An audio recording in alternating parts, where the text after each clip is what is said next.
신혼 초부터 남편에게는 이상한 버릇이 있었습니다. 바로 받기 싫은 전화가 오면 휴대폰을 꺼버리는 습관이었습니다. 처음에는 단순히 기분이 안 좋을 때만 그런 줄 알았습니다. 하지만 시간이 지나면서 저는 남편이 받기 싫다라는 기준 자체가 너무 단순하다는 걸 알게 되었습니다. 상사가 전화를 해도, 아이가 무슨 일로 급히 물어보려고 해도, 부모님이나 친척이 전화를 해도 남편이 술자리에 있으면 그냥 전원을 꺼버리는 겁니다. 남편의 설명은 늘 같았습니다. 친구들이랑 노는데 집에서 전화 오면 분위기 깨지고 친구들이 놀려. 귀찮아서 싫어. 저는 처음에는 어이가 없어서 그럼 한 번만 받아서 지금 자리 안 된다. 나중에 전화하겠다 하고 끊으면 되잖아? 라고 말했지만 남편은 고개를 저으며 그 순간이 싫다. 그냥 아예 꺼버리는 게 속 편하다라고 했습니다. 저도 맞벌이 부부로서 남편에게 불필요하게 전화를 한 적은 거의 없었습니다. 집에 와서 밥 달라는 사람도 아니었고 밖에서 다 먹고 다 놀고 들어오면 저로서는 오히려 편했습니다. 그래서 괜히 전화해서 잔소리하거나 일찍 들어오라고 한 적도 없었습니다. 다만 시댁에서 일정이 있거나 가족과 조율해야 할 일이 있을 때는 제가 대신 연락을 해야 했습니다. 그럴 때마다 남편이 전화를 받지 않으니 결국 저만 애가 타고 시댁 식구들 눈치까지 봐야 했습니다. 처음에는 몇 번 크게 다투었습니다. 전화 하나 받는 게 그렇게 힘드냐, 적어도 부모님이 찾으면 받아야 하지 않냐는 제 말에 남편은 귀찮다며 싸움을 피했습니다. 몇 년을 반복하다 보니 저도 지쳐서 그냥 이 사람은 회피 성향이 심하구나 하고 체념하며 살게 됐습니다. 그러던 지난달 일이 터졌습니다.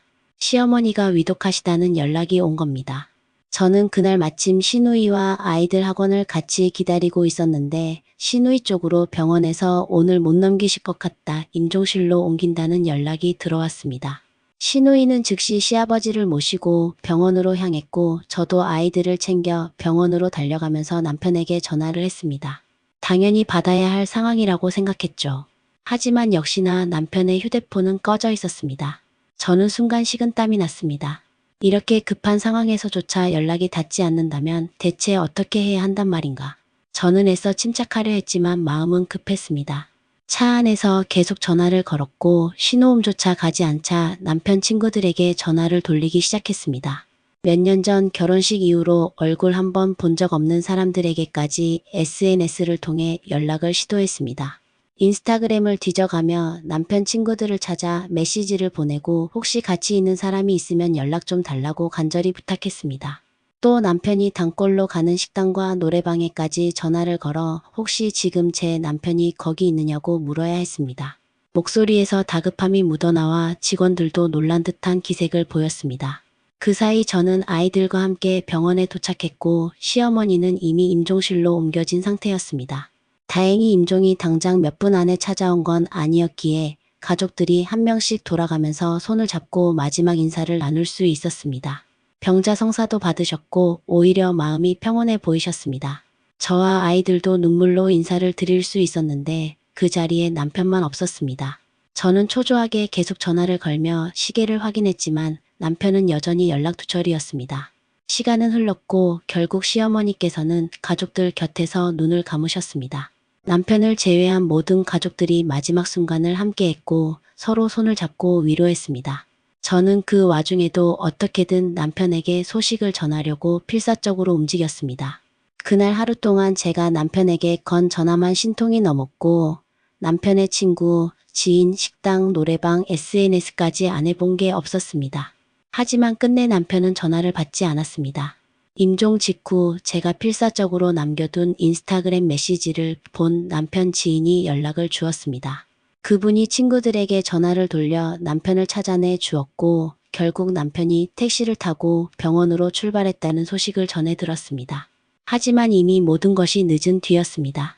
위령기도 거의 끝날 무렵 남편이 도착했고 그 순간 아주버님은 분노를 참지 못하고 남편에게 기사대기를 날리며 거칠게 몰아붙였습니다. 평소에 좋은 게 좋은 거지 하며 웬만한 일에는 목소리를 높이지 않던 분이라 모두가 충격을 받았습니다. 심지어 발길질까지 하며 앞으로 형이라 부르지도 마라, 장례식에도 오지 마라, 다시는 내 앞에서 술 먹으러 다닌다는 소리 하지 마라고 고함을 치셨습니다. 병원 직원들이 경찰을 부르지 않은 게 다행일 정도로 상황은 험악했습니다. 그런데 남편은 그 자리에서 반항하지도 않고 그저 울면서 맞기만 했습니다. 저는 그 모습을 보며 그래도 이 정도로 충격을 받았으니 반성하겠구나라고 착각했습니다. 하지만 제 예상은 완전히 빗나갔습니다.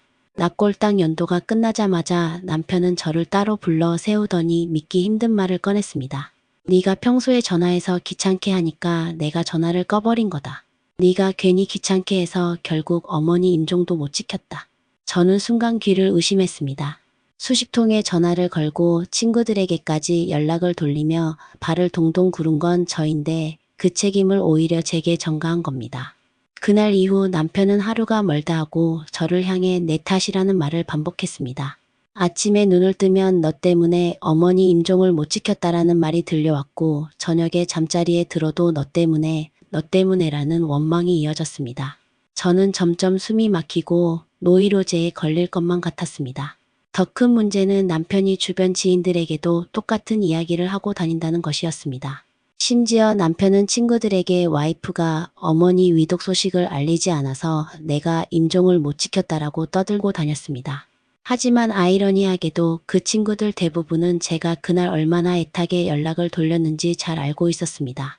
왜냐하면 그들에게 직접 전화를 걸고 인스타그램 메시지까지 보내며 도움을 요청했던 사람이 바로 저였으니까요. 몇몇은 저를 위로하며 우린 다 봤으니 걱정 말라고 해주었지만 문제는 더 넓은 사회적 관계망이었습니다. 아파트 모임, 학부모 모임, 지역사회는 다 얽혀 있는데 남편이 퍼뜨린 거짓말은 저를 향한 시선을 바꿀 수 있었습니다. 저는 결국 증거를 모아두었습니다. 발신 기록에 남은 신통이 넘는 전화, 남편 친구와 나눈 문자 메시지, 인스타그램으로 보낸 다급한 DM까지 모두 캡처해 두었습니다. 언젠가는 이 억울함을 바로잡고 싶다는 마음 때문이었습니다. 하지만 동시에 고민도 깊어졌습니다. 이것을 공개적으로 올리면 결국 아이와 제 얼굴에 침을 뱉는 격이 아닐까, 가족의 체면을 스스로 깎아내리는 일이 아닐까 하는 두려움이 있었습니다. 그럼에도 불구하고 억울한 마음은 점점 커져만 갔습니다. 밤마다 휴대폰에 남아있는 발신 기록을 다시 보며 내가 이렇게까지 애썼는데 왜 나를 원망하지? 하는 울분이 치밀었습니다. 남편은 여전히 반성할 줄 모릅니다. 양육권 이야기가 나왔을 때도 아이를 데려갈 수 없다고 하면서 동시에 양육비는 주기 싫다고 말했습니다. 결국 저에게는 아이와 함께 살아가면서 모든 부담을 떠안으라는 말이나 다름없었습니다. 작은 버릇 하나가 결국 가장 중요한 순간을 망치고 온 가족에게 씻을 수 없는 상처를 남겼지만 남편은 여전히 제게 책임을 떠넘기고 있습니다. 저는 이제 이 결혼을 지켜야 하는지 아니면 놓아야 하는지 매일 흔들립니다. 주변 사람들은 당신 잘못 아니야, 다 봤다라고 말해주지만 정작 가장 가까운 배우자가 끝까지 제 탓이라고 말하는 현실 속에서 저는 점점 무너져가고 있습니다.